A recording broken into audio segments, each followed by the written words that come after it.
6:50 Awake with Jake. Talking about this guy, worked for the Social Security Administration, still does. Throughout the spring and summer and into fall, he had many discussions with his supervisors, including a deputy division director.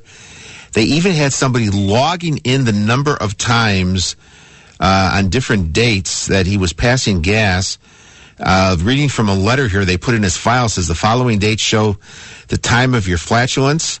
And then after that, they had 17 separate dates and 60 specific times on which the employee passed gas. For example, on September 19th, they said his output included 9 instances of flatulence beginning at 9:45 a.m. and concluding at 4:30. They also accused him of launching a trio of attacks on September 11th. Hard to believe there, huh? And they want him to stop. They say his conduct is discourteous, disrespectful, and entirely inappropriate, and he says he can't control it. He even tried an over-the-counter remedy called Gas-X, I guess, and that didn't help at all. He works in the division of Social Security where they approve disability claims. He may have to approve his own disability. I can't go to work because I've got gas. Alice in Waukegan. Yes, about the body odor.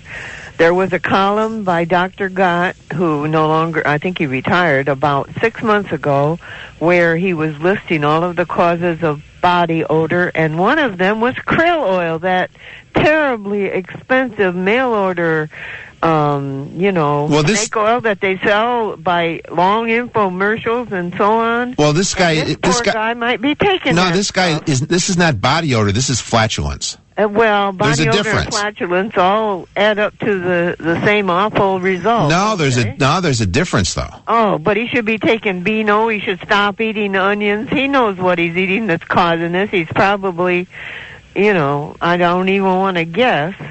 But that's, I read, and it's true, that every human being on the planet does that 14 times a day on an average, and some of them more. And men don't have a way to control it that women do. Women can hold it a little while and go to the bathroom. Now, how do women control it and men can't?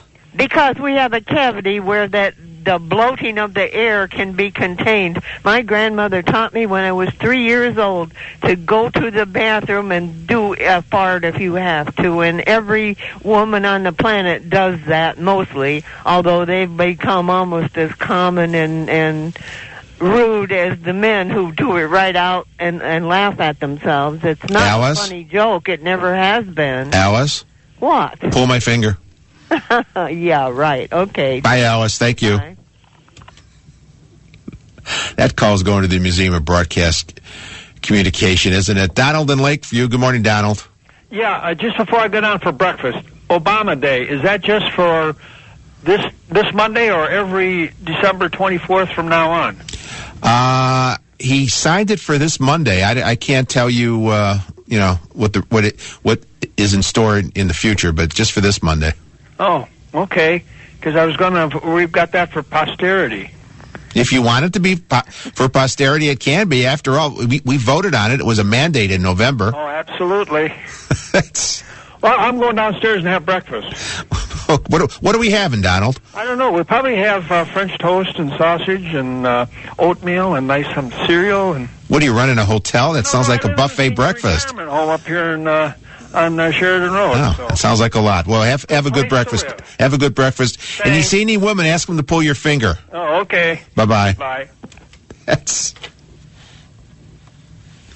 The world is turning upside down. Yeah, I saw a story the other day. More young people, more adults are buying diapers than diapers for babies. More are being sold for adults than diapers for babies. And I know what you're saying. Well, yeah, the older people. No, it's not the older people. It's the young people. It started in Japan. It's hit the United States. Young women are wearing diapers because they want to be like men, and they don't They don't want to go to the washroom as many times as they do now. They want to be like men who only go a few times every so often. I know you're saying, Jake, that's pretty hard to believe. And I thought it was hard to believe when I first heard that. And I did some more research, and there was it quoted in the article was a researcher who was doing research on gambling addiction. And it was spending a lot of time in casinos. And she noticed as she was walking around, players sitting at the blackjack table, the slot machines, a lot of them were wearing diapers. She said you can see the diapers, coming outside the pants. And she noticed it there. That is a very disturbing trend. And she said it wasn't just that you saw the edge of the diapers coming out of the pants. She said there also was a smell. Now imagine that if they did that in this guy, the worker at the Social Security office with the flatulence, if he had people in his office that were wearing the diapers, imagine that combination. His flatulence and the smell from the diapers. But yeah, they said it started as a trend with young adult women in their late teens, 20s, and 30s.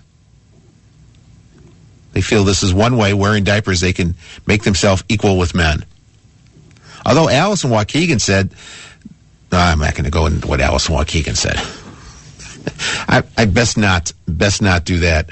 Anyway, this hour is done. We have one more hour to go before Paul Bryan gets here with Drive Chicago. I don't know what we're going to do in the next hour.